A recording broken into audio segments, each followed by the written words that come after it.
Padre Padrone, 1977. Análisis y resumen de la película.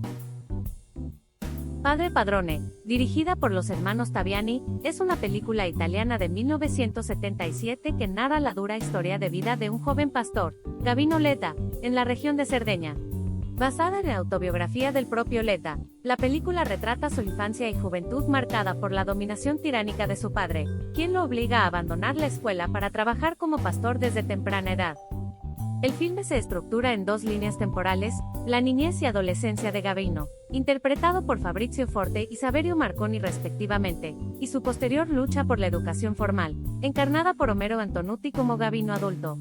Esta estructura narrativa permite contrastar las experiencias de un joven sometido a la brutalidad paterna con el hombre que desafía las expectativas de su entorno rural y conservador. La relación entre Gavino y su padre es el núcleo emocional de la película. La figura paterna, interpretada con intensidad por el actor italiano Pietro Tordi, encarna la rigidez de las tradiciones sardas y la mentalidad campesina. Su dominio sobre Gavino es tanto físico como psicológico, reflejando una autoridad que se percibe como inevitable y omnipresente. Esta dinámica se explora a través de escenas impactantes que revelan la brutalidad y la falta de compasión en la crianza de Gavino.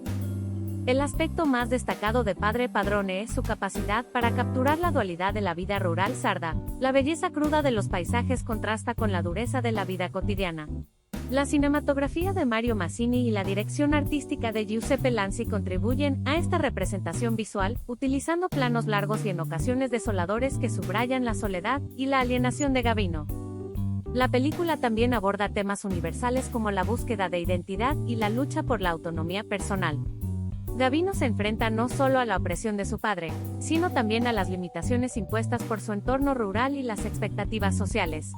Su determinación por aprender a leer y escribir se convierte en un acto de resistencia contra las fuerzas que intentan mantenerlo en la ignorancia y el conformismo. En conclusión, Padre Padrone es una obra cinematográfica que trasciende las fronteras culturales y temporales, explorando la compleja relación entre un hijo y su padre en el contexto implacable de la Italia rural. A través de una narrativa emotiva y una dirección visual evocadora, la película invita al espectador a reflexionar sobre el poder de la educación y la resistencia frente a la adversidad.